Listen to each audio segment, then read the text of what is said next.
Hello, and welcome to Sparks of Love. The cool autumn wind fled from the storm building on the west side of the valley. It was late in the day, and as the clouds gathered, Augustus Travis Baylor turned up the collar on his flannel shirt. "Gus," as he was called, said into the wind, "Glad I wore the shirt.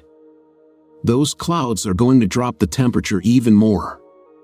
Might be snow before morning."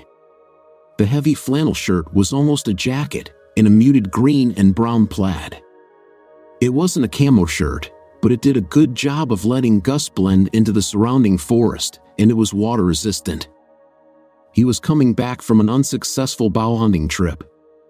Gus liked to hunt and fish, and most anything that got him outdoors, especially in the woods and near the streams on his own property. He enjoyed the tracking skills needed for a successful hunt or fishing trip. Gus used the meat and fish he harvested from the wild, but felt using a rifle was a cop-out. Anyone can stand off 200 or 300 yards with a high-power scoped rifle, bring down an animal, and call themselves hunters, he often argued to the gun hunting set. Try stalking to within 30 or 40 yards with a bow and bringing down the deer, elk, or whatever you're after. It gives the animal an even chance and proves how skillful you are. Gus was on his own property, which was in Missouri, situated in an area known as the Heart of the Ozarks. It was a 960-acre section and a half of land that had been in his family for more than 80 years. The land had mostly wooded hills, 3 or 4 small streams, 1 large lake, and several grassy meadows. He moved easily through the trees and brush. For a man who was 6 feet 2 inches, Gus was as quiet and stealthy as a mountain lion on the hunt.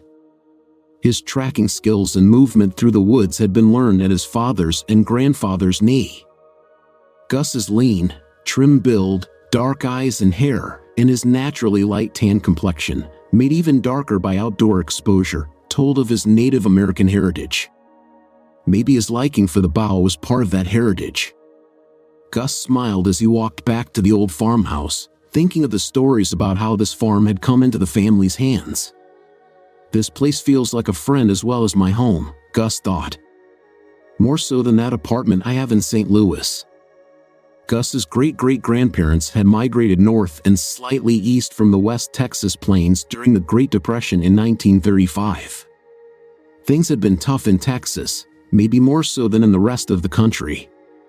Not only were there no jobs, but there was also a serious drought that made farming almost impossible. The family settled in the hills of the Ozarks, where not many would notice or care that Gus's great-great-grandmother and grandmother were both full-blooded Osage Indians from the reservation in Oklahoma. The Baylors quickly set up a homestead and went about making a life. Great-great-grandpa Austin Baylor did whatever he could to feed the family. Austin knew that he needed cash to approach the bank that actually owned the land they were squatting on. He thought, considering the times, that if he could offer a good down payment, the bank would sell him the land on credit. Austin was damn certain that once he had legal title, he could make a go of the farm. There were more than a few wild cattle roaming the hills that had once belonged to others who had packed up and left, or just let the animals go because they couldn't afford to pay for winter feeding. Austin gathered a small herd of these gone back to the wild cattle, not for marketing, they were food on the hoof for his family. He took to running a trap line for pelts and fur. Austin would begin trapping in late fall when the critters had grown their winter coats, and he would stop just before the spring thaw, before they lost those heavy pelts. Money was tight, but the General Mercantile would give credit in the store for coyote, beaver, muskrat, and marten skins. Sometimes he even got cash money. Another cash crop for the Baylors was the moonshine Austin made. He had a homemade still back in a hollow, and the shine he turned out was of good quality and highly prized. Prohibition had been repealed 2 years earlier, but the hill people couldn't, or wouldn't, pay the higher price for store-bought liquor. There was a tax on the liquor made by law-abiding distilleries, and most of the so-called hillies didn't care for the government or their agents, the G-men. There had been more than a few confrontations between the revenue agents and the free-willed moonshiners in the valleys and hollows of the Missouri hills. The tax-free, illegal white lightning gave the hill people a well-appreciated alternative. Finally, after a year and a half, Austin had put together a little over $400, which, for the times, was a large sum of money. He made the 2-day, 50-mile wagon trip into Vannon to buy the land and bring back some supplies to the farm. The small town, with no more than 400 people in it, was the county seat of Carter County. Austin went to talk to Theodore Barkley, the owner of the land and of the bank. "That section of land is worth more than the $2,000 you offered, Mr. Baylor," Barkley stated after hearing Austin's offer. "Why should I take less than the property is worth?" "Yes, sir, you're right," Austin replied. "That farm is probably worth more, but not right now. This depression, as the government calls it, ain't going to be over anytime soon." "And how much are you making on the land right now?" "I'll give you $30 a month until the loan and interest are paid off." "Seems to me it's a matter of a bird in the hand against one in the bush that you may never catch." Austin could see Barkley arguing with himself. "Look at it this way, Mr. Barkley, if I pay you a few months and then can't anymore, you can take the land back." Austin held up the $400 and added, "At least you got something out of the deal instead of the land sitting there, making you nothing." Barkley revised his first impression that Austin was just an uneducated, ignorant hill boy. The man might be right, Barkley thought. "I don't see this depression ending in the foreseeable future, in spite of the prattle the federal government is spouting," he mused, staring at Austin for about a minute. "I believe we have a deal, Mr. Baylor," Barkley said, holding out his hand for the money. "I'll just take your down payment to the vault." "Reckon I'd like a piece of paper that tells about the deal we made," Austin replied. "I'd like a receipt for the $400 as well." This man is no fool, Barkley thought. He took a piece of foolscap and handwrote 2 copies of the terms and penalties of the mortgage. He signed both contracts, got Austin's signature, and gave him a copy.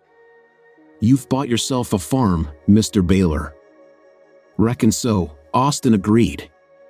"See y'all next month with your payment." He left the bank, went to the General Mercantile, and got his supplies. He loaded the wagon and rode all day and most of the night back to his farm. The section and a half of land had been passed down from father to son. Gus inherited the farm from his father, Travis, 5 years earlier, when he was 27. His parents were killed by a drunk driver, and the property was willed to Gus. Travis Baylor had used the place as a hobby farm. He had electric power brought onto the farm and had the well piped into the farmhouse. Travis and his wife did a little gardening, but mostly used the old farmhouse and land as a getaway from the hustle and bustle of the city. The fields in some of the valleys were leased out to a local farmer. Gus changed that when he became the owner. He gave the farmer notice that the lease would run the current season and one more, and then would not be renewed. Gus did some major renovations on the old house, rebuilt the barn, and turned the property into a sort of hunting and fishing preserve. Topping a small rise, Gus looked down at his cabin at the tree line of a narrow valley. A light wind-blown mist had started to fall, and in the gathering dusk, the lights from the 2 windows on the rear of the cabin glowed warmly in the coming night.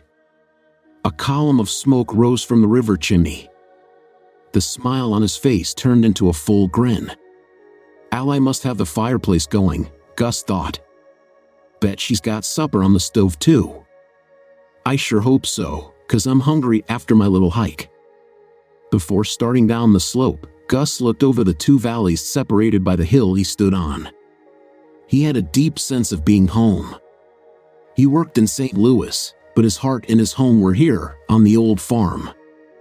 Gus started down the gentle slope to the valley, his grin broadening even more as he thought about how he and Ally had met. He'd gone to an outdoor sports expo on a Friday to check out some archery and fishing equipment. She had been the pretty girl promoting an outdoor sports resort. Alyssa Bod. Gus read her name tag aloud and smiled at her. His interest was more in the girl than the resort. He had his farm as his resort and needed nothing more. What he did want was to get to know Alyssa better. "Yes, sir," she said, shaking Gus's hand. "And you are?" "Forgot my manners," Gus replied. "Excuse me, I'm Augustus Baylor. Gus to my friends. Let me tell you about Lost Creek Resort," Alyssa began, explaining the wonders and adventures available. Lost Creek is on the shores of Greer's Ferry Lake. The resort has over 3 miles of shoreline. The property is in Arkansas. By car, we're about 2 hours north and a little east of Little Rock and 2 hours west of Jonesboro. It's a little over 5 hours south and a little west of St. Louis. Gus didn't fully concentrate on what she was saying, but he watched her with great interest. She's tall, he thought. She's got to be 5 feet 9 inches or 10. Alyssa was athletically slender, with long auburn hair and big brown eyes. You have to call her handsome rather than pretty, he continued his thoughts. All in all, a very nice package. Lost Creek has 1,000 acres filled with deer, elk, turkey, and other types of wildlife. We have miles of hiking trails, float trips by canoe, kayak, or inflatable rafts on the White River, and there are also tours and fishing trips on the lake. Alyssa gave what was obviously a prepared speech, but delivered it with depth and enthusiasm. As she gave her scripted presentation, Alyssa found herself attracted to the tall, ruggedly handsome man standing in front of her. He looks like he spends more time outdoors than he does in the city, she thought. Alyssa didn't want Gus to leave just yet, so she handed him a special full-color brochure showing pictures of Lost Creek Resort. There's a voucher in there for a 20% discount, she said. Gus glanced at the brochure and handed it back to Alyssa. Miss Bod, I'm really not interested. Ally, she corrected. My friends call me Ally, she said, smiling at Gus. Why don't you want to visit Lost Creek? Alyssa asked. I have my own resort in the Ozark Hills outside of Van Buren, Gus replied. I've got almost 1,000 acres and plenty of elk, deer, and turkey on my place too. I've even got a black bear and her 2 cubs living out of a cave on a rock bluff just on the far side of my property.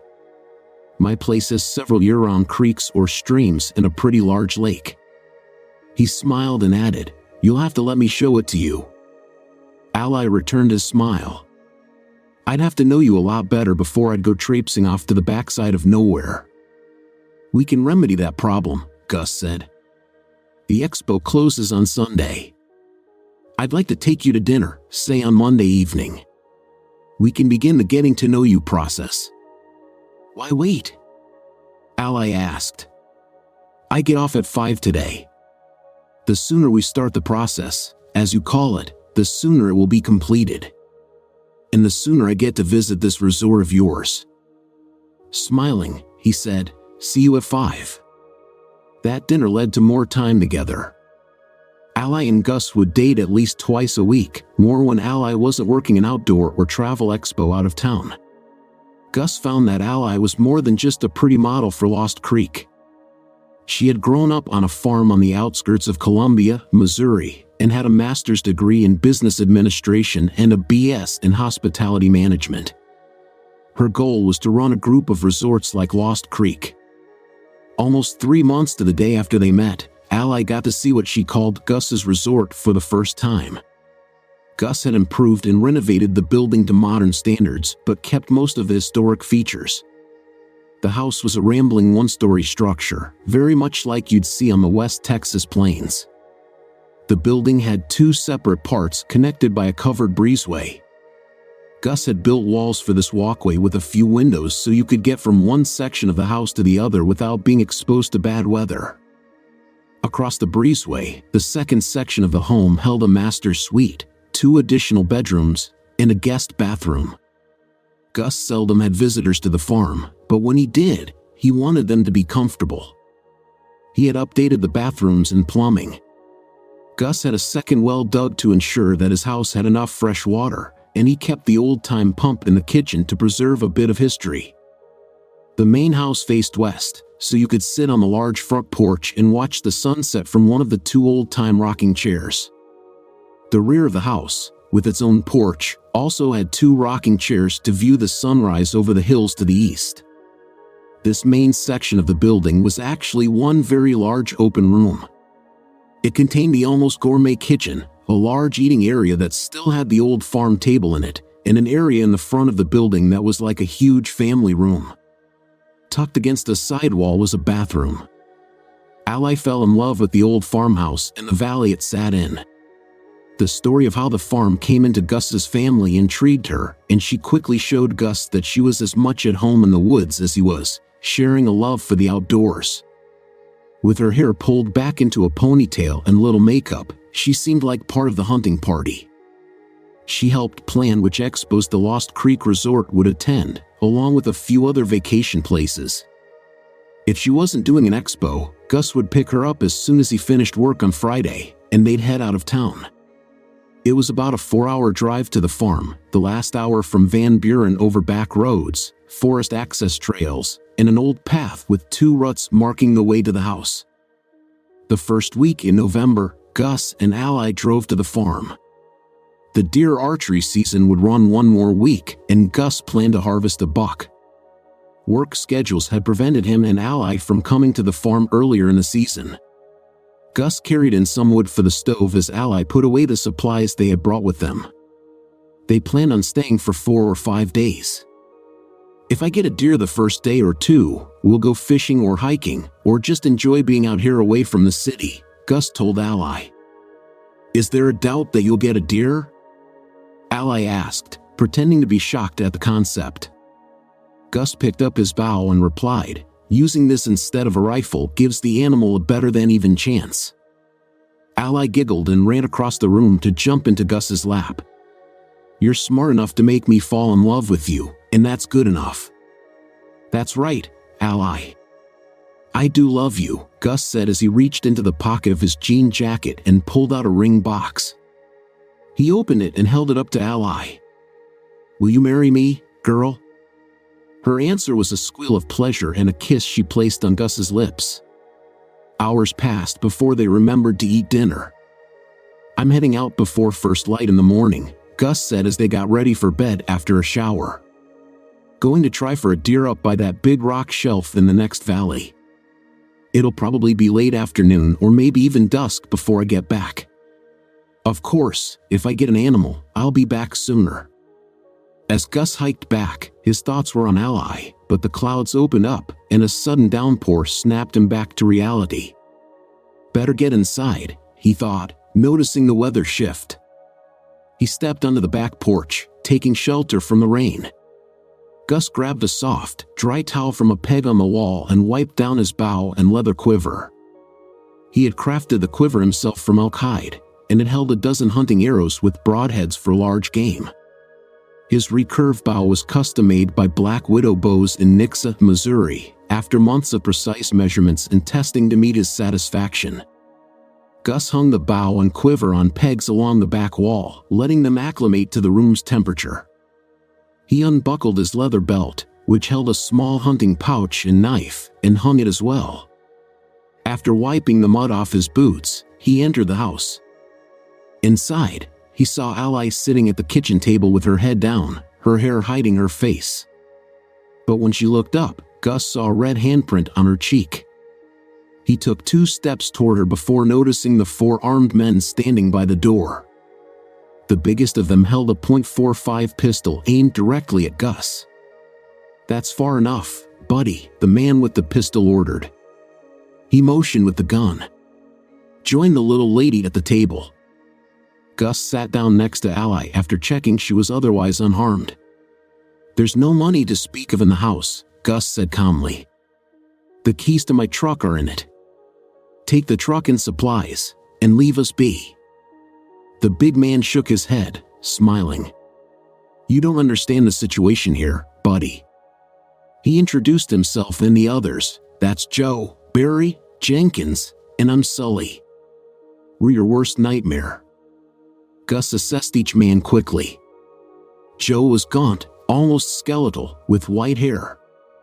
Barry was short but broad, and Jenkins had a wild look in his eyes. Sully, towering over them all, stood at 6 feet 4 inches, exuding an air of cruelty despite his almost friendly demeanor. "So what do you want?" Gus asked, his mind racing, thinking of how to protect Ally.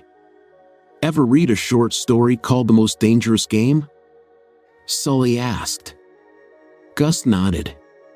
Ally remained silent. It's about a rich man who hunts another man on his private island, Sully explained. I've hunted every big game in the US, Canada, Alaska, you name it. But I'm bored. After reading that story, I decided I'd hunt a different kind of prey, people. And you two will be my next challenge. Why us? Gus asked, trying to keep his voice steady. I scouted a hunting spot outside Fremont back in August, Sully said. When I stopped by the courthouse in Van Buren for a deer tag, I overheard you talking with the service station owner about hunting on your property. He said it was perfect, out in the middle of nowhere. That got me interested, so I did a little investigating. He grinned menacingly. And here we are. Your farm is 50 miles from the nearest town, and the property is posted for no trespassing, so I thought this would be a great out-of-the-way place to try my little experiment. After the hunt, assuming you're successful, I think this is a perfect area to continue our hunts. Sully answered, we will find other candidates and bring them here to continue our little entertainment. That story ends with the hunter becoming the hunted and losing the game in his life. Gus offered, yes, that is the way the story ends, but this is real life, and that won't happen, Sully bragged. The story was about one man hunting another, Gus said, motioning toward the other three men. What about them? I wanted to share the thrill of the hunt with my friends, Sully replied. Tomorrow morning at dawn, you will be given an hour's head start, then we will come after you. What about Ally? The young lady will be the prize for the man who kills you, Sully leered at Ally. I certainly hope I am the winner, he laughed and added, of course, if I win, I'll share my trophy with my friends, and I expect them to do the same for me. Gus frowned, but Sully pointed his pistol at him and Ally. None of that now, he ordered. You and the girl get over on the couch. Joe, tie them up.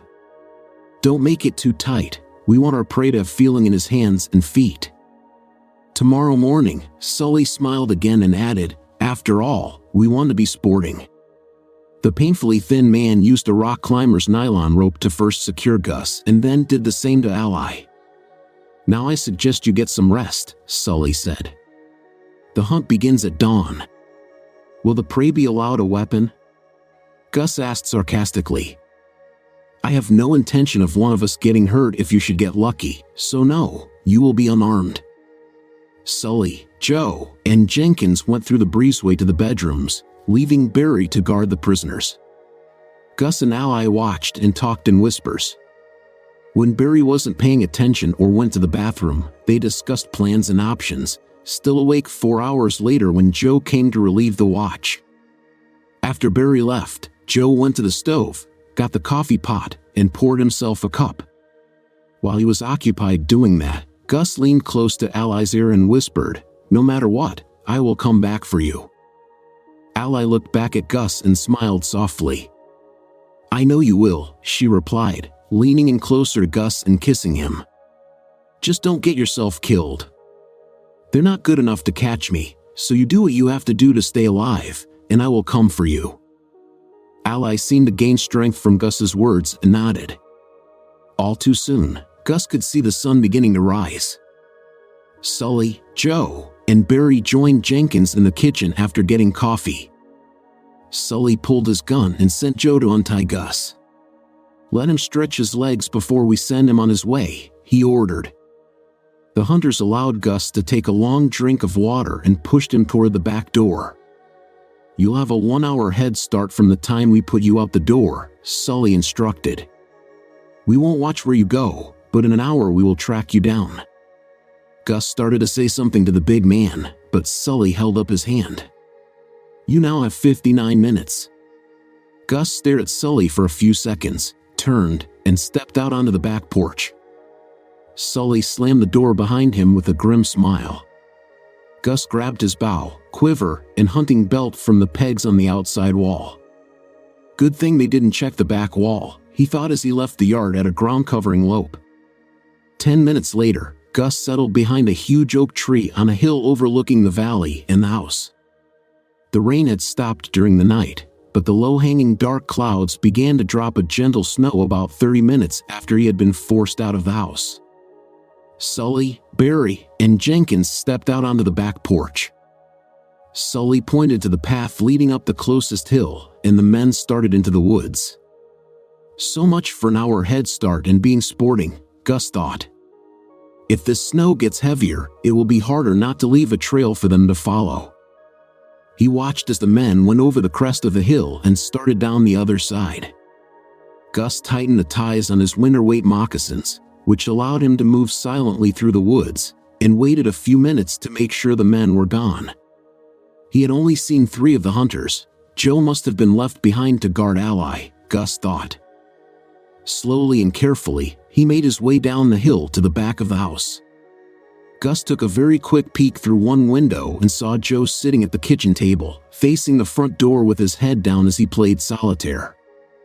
Ally was still sitting on the couch, staring at Joe, but she wasn't relaxed. Her hands were still tied, but she dropped her feet off the couch to the floor and rushed Joe. As Gus watched, Joe picked up a pistol from the table and backhanded Ally, knocking her to the floor. He pointed the pistol at her head and yelled at her. Gus put an arrow on the string and started toward the door. He was pretty sure he could let an arrow go before Joe could get turned. As he touched the door, Gus heard one of the other men coming back down the trail, yelling over his shoulder that he would get the binoculars. Before Gus could enter the house, a rifle bullet hit the back wall near his head, and immediately afterward, he heard the sound of the shot. Joe turned to face the noise, bringing his pistol to bear on the door.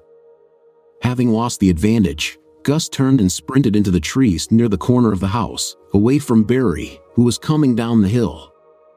Joe came out of the house and fired a couple of rounds in the direction of Gus's escape. Gus knew he could have taken one of the men, but he doubted he could handle both of them. If he broke into the door and took Joe down, he would still have Barry and the others to contend with. It would have turned into a siege with him and Ally imprisoned in the house. If he took out Barry, Joe would have had a chance to shoot Gus and definitely time to harm Ally. Even if he did get both of them, they would have to run. Ally was good, but she couldn't keep up with him, and they both would end up captured. There would be another time, he swore to himself. Sully and Jenkins came down the hill, meeting up with Barry and Joe, who had come out onto the porch. "What happened?" Sully asked. First, Joe and then Barry explained Gus's appearance back at the cabin. "Looks like our boy is trying to be clever," Sully said. "Okay, hog-tie the girl and stay alert, Joe. The rest of us will continue the hunt." Pointing at the woods Gus had disappeared into, he directed Jenkins to circle around from the right, and Barry was sent to the left while he took the middle. "Stay sharp, and we'll catch him between us. If you tree him, shoot twice quickly, and the other 2 will come to you. Understand?" Jenkins and Barry nodded and turned to head back into the woods. After a minute, Sully followed directly behind Gus, carrying his rifle at the ready. He thought the prey would run now and try to escape. Sully was wrong. Gus had found a place to watch his pursuers until he knew what they were doing. He saw them split up, and after a few minutes, he followed Jenkins' trail. Gus saw that the hunter was following a game trail, thinking Gus would have used it to gain speed in his escape. Gus looped around Jenkins and got a couple of 100 yards in front of him. The snow had gotten heavier but still wasn't sticking yet except in open areas. He stayed under the trees as much as possible to avoid leaving footprints. There was an 8-foot-tall rotted stump beside the game trail. The dead tree was hollow with just one opening into the interior. Gus pulled out his hunting knife and stepped into the hollow stump, waiting for Jenkins. Jenkins held his rifle in front of him, ready to bring it to bear if he saw his prey. He heard a rustling behind him and turned. Before he could complete the turn, arms circled his neck, and a knife touched his neck. He tried to struggle but was shaken like a rag doll. "Be really quiet now if you want to live," Gus ordered. "Drop your rifle and kick it away." Jenkins hesitated, feeling the knife lightly slide across his neck, leaving a very shallow cut that began to bleed immediately. "Do as I say, or I'll finish the job," Gus added. Jenkins followed orders. Gus kicked the back of Jenkins' knee, and the man dropped to the wet, leaf-covered ground, pushed onto his stomach. His hands were pulled one at a time behind him, and Gus used a zip tie from his hunting pouch to secure Jenkins. He used another tie on Jenkins' feet. Gus pulled Jenkins' feet up and connected his arms and legs together with a third zip tie. "That ought to hold you," Gus offered. He cut 2 long strips from the man's jacket, pushing one strip into Jenkins' mouth and using the other to tie the gag in place. "Don't go anywhere, I'll be back for you," Gus said, patting the man on the shoulder. He picked up the rifle and hid it well off the trail. Gus didn't want to use the gun because it would alert the others. He left, heading east. The light breeze that had come up made more noise than the woods. Barry stopped to catch his breath. The hill he had climbed was steep, with obstructions of brush and downed trees. He sat down on a log after brushing the moss off and took out a cigarette. As he started to light it, he felt a sharp point pushed against the back of his neck. Slowly turning his head, he looked behind him and saw Gus with a hunting arrow pointed at his face. "Toss the rifle," Gus said in a soft voice. Barry did as he was told and was pushed face down onto the ground. His hands, feet, and mouth were secured just as Jenkins had been. Gus hid Barry's rifle as he had done with the first one. "Now I'll go find your friend." Suddenly, Gus heard a rifle shot and the hiss as the bullet just missed his head. He quickly turned and, in one motion, brought his bow up and let the hunting arrow loose.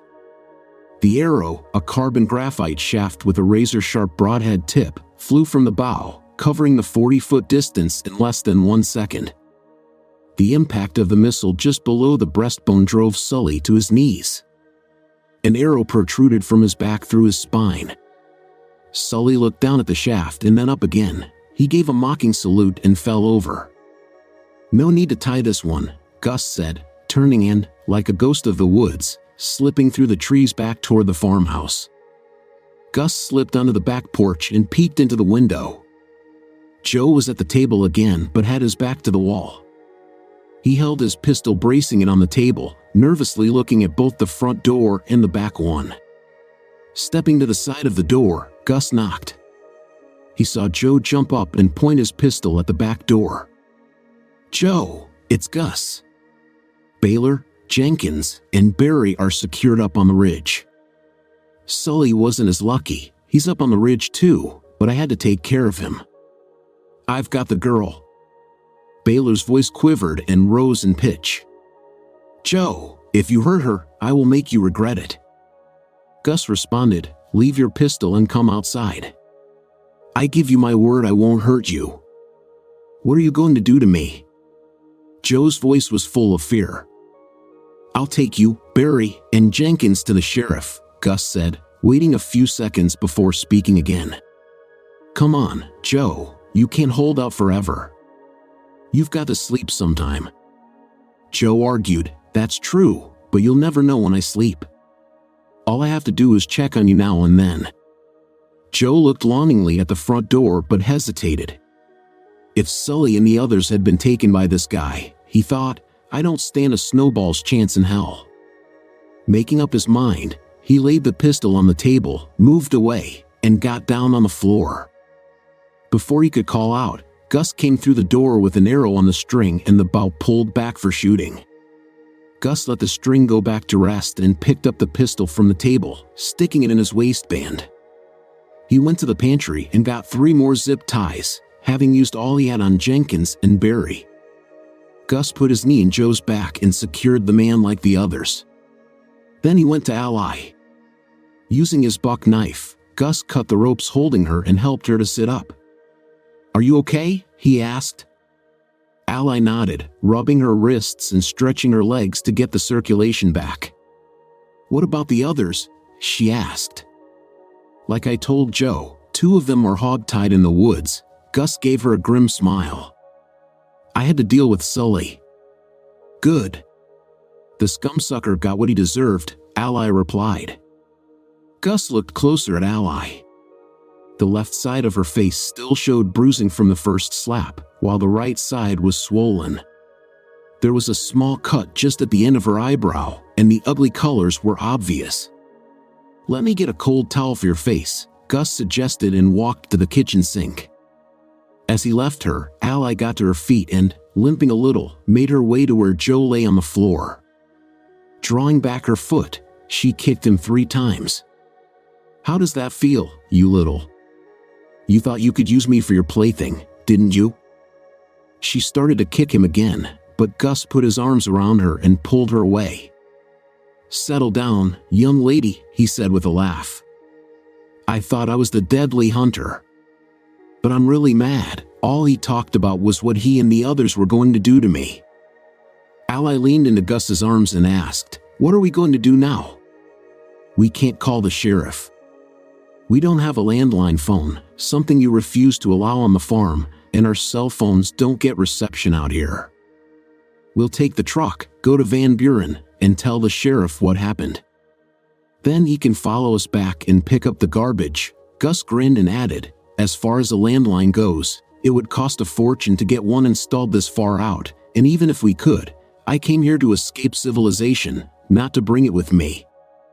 I like having electric power, but that's about all I'll stand for. You ready? Ally nodded. Then let's go to town. Before they left, Gus wrapped some ice cubes in a towel so Ally could reduce the swelling on her face. Howdy, Gus. Hello, Ally, Sheriff Paul Bradley said. What brings you to town? It isn't your normal day for a supply run. Seeing Ally's face for the first time, he asked, What happened to your face? You best get over to Doc Taylor, Sheriff Bradley said. He knew everything that went on in his town and was upset that a young lady he considered a friend was injured. He had been sheriff for over 15 years, elected when he was 25, and was such a favorite of the people in Van Buren that after a few years nobody ran against him in the elections. He was the exact opposite of the stereotypical country sheriff, over 6 feet tall, with a lean, trim, muscular body. His hair now had a little gray in it, but his eyes were still keen and as sharp as a laser. One look into those eyes made people realize this wasn't a man to cross. Had some trouble out at my place, Gus answered, explaining what had happened, with Ally chiming in several times. 3 of the 4 men are trussed up back at the farm. You said there were 4 men. Where's the 4th one? Bradley asked.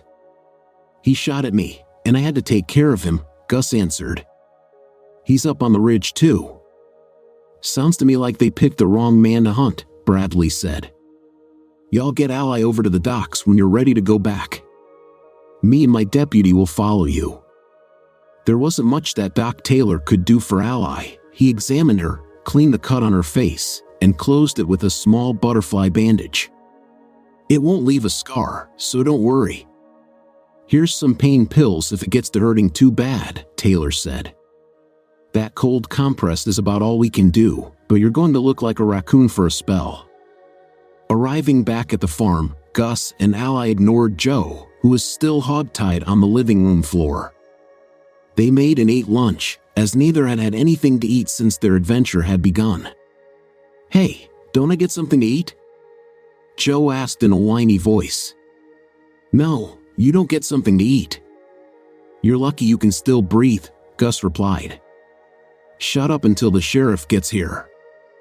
After eating, Gus went into the master bedroom. In the large closet was a hidden door to a gun safe that contained Gus's weapons. He cleaned and carefully unstrung his bow and put it on its holder. Gus took his personal weapon, a Glock 21.45 caliber pistol, the holster designed for it, and clipped it to his belt under his rainproof jacket. He put on a wide-brimmed waterproof hat and started toward the back door. I'm going to bring Barry and Jenkins down for the sheriff, he explained. I'll go with you, Ally offered. Gus shook his head, pointed at their prisoner, and handed Ally Joe's 9mm. "Keep an eye on our guest here. If Bradley gets here before I get back, tell him what I'm doing and he'll have more company for him shortly." "You be careful," Ally ordered. "I don't want anything to happen to you." Gus pulled her in for a hug and then went out the back door.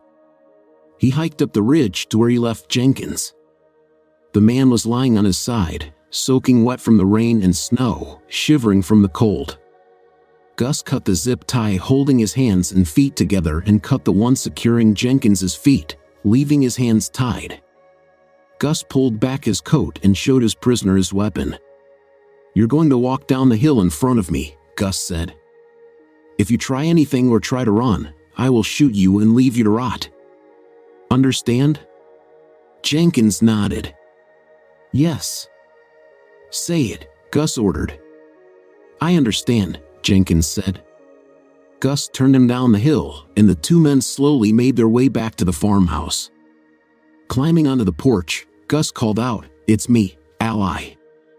He opened the door and, grabbing Jenkins's arm, drew him into the kitchen. "Sit down next to Joe on the floor," he said. Jenkins awkwardly sat down, and Gus went to the pantry. "Bring out a few more zip ties." "Stick your feet out in front of you," he said to Jenkins. The man did as he was ordered, and Gus zip-tied his feet together and pushed Jenkins against the wall. "What about me?" Joe whined. "Why should I be tied like this while he gets to sit normally?" Gus pulled out his hunting knife, rolled Joe over onto his stomach, and cut the zip tie connecting his feet and hands. "That's as much consideration you're going to get. Don't push your luck." Turning to Ally, he asked, "You okay?" Ally nodded and flinched a little at the pain from where Joe had hit her. "I'm going to bring Barry in. Be back in about an hour." "If they get froggy, shoot him," Gus ordered. He left through the back door and started up the game trail to the left of the house. Barry had rolled up against the log he'd been sitting on. He lost his hat, and his hair was matted down from the wet snow. Gus pushed him over onto his front and cut two of the ties, leaving his hands secured behind him. He helped Barry to his feet, showed him the Glock, and pointed back down the game trail. "If you do anything but walk down that trail, I'll kill you," Gus said in a flat, unemotional voice. "Where are you taking me?"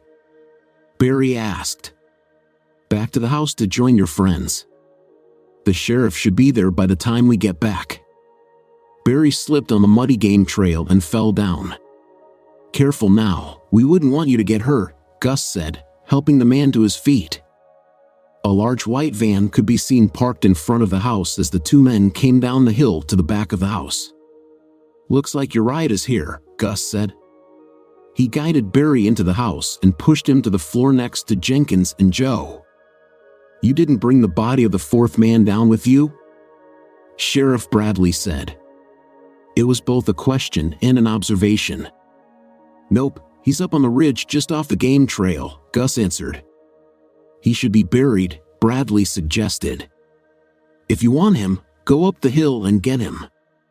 If not, well, the varmints have to eat too." Gus took the cup of coffee Ally offered him. After a few seconds, he turned back to Bradley. "On second thought, I don't want his body on my property.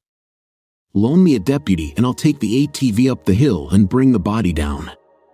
But we're going to need a body bag. He might be getting right by now. Just give the boys directions and the loan of the ATV, and they'll bring him down," Bradley said. "Give me a hand getting these three into the van," he requested, freeing their feet one at a time but leaving Joe, Jenkins, and Barry's hands secured. Gus and Sheriff Bradley took them out to the big Ford cargo van. The only seat was the bench seat across the front of the vehicle. Behind the seat were several tie-down points for securing cargo. Bradley handcuffed each man with their hands in front of them and then cut the zip ties. He secured each man to different tie-down rings with more zip ties, leaving them to sit on the floor of the van as best they could. "Hey, I can't ride like this," Jenkins complained. "I could hog tie you again and just toss you in the back if you like," Bradley replied. Jenkins kept quiet after that. "Where'd you get the van?" Gus asked. "I didn't think Van Buren had more than 2 or 3 patrol cars." "We don't," the sheriff answered. "After I talked to you, I went to the U-Haul place and rented this cargo van." Bradley smiled. "It's not like I'm going to worry about comfort for this bunch." The 2 deputies came back down the hill with the body across the front rack of the ATV. It was zipped up in a body bag. They had removed the arrow because they couldn't zip up the bag with it sticking up. They saved the arrow and left it in the back. Riding the ATV to the back of the van, they opened the 2 rear doors and lifted their heavy cargo into the freight area. "We need to take the time and secure the body so it won't move around on the way back to town," Gus told them. He said he would take the ATV back to the barn, and the deputies climbed into the cab of the van after arguing about who got to ride shotgun. Sheriff Bradley walked over to where Gus was sitting on his ATV. "Glad you and Ally are okay, Gus," Bradley said as he shook Gus's hand. He turned to leave but stopped and turned back to Gus. "Got a question for you, though," he said, nodding. "Those men couldn't have caught you in the woods. You're like a ghost in there. In fact, you could have led them around those hills until they walked off their boots." Gus smiled and nodded again. "I know you hung around because of Ally, and that makes me wonder, what do you wonder, Sheriff? You stalked those men, walked right up on 2 of them, and they didn't know you were there. Why didn't you kill all of them? I know you've got the stones, so why didn't you end it all and kill them?" Gus draped his right leg across the ATV's tank in front of him and stared across the valley to the woods on the far side. After almost 10 seconds, he turned back to Bradley and answered, "I'm a hunter, Sheriff, not an executioner." Dear listeners, please share your thoughts in the comments section below and don't forget to like, share, and subscribe.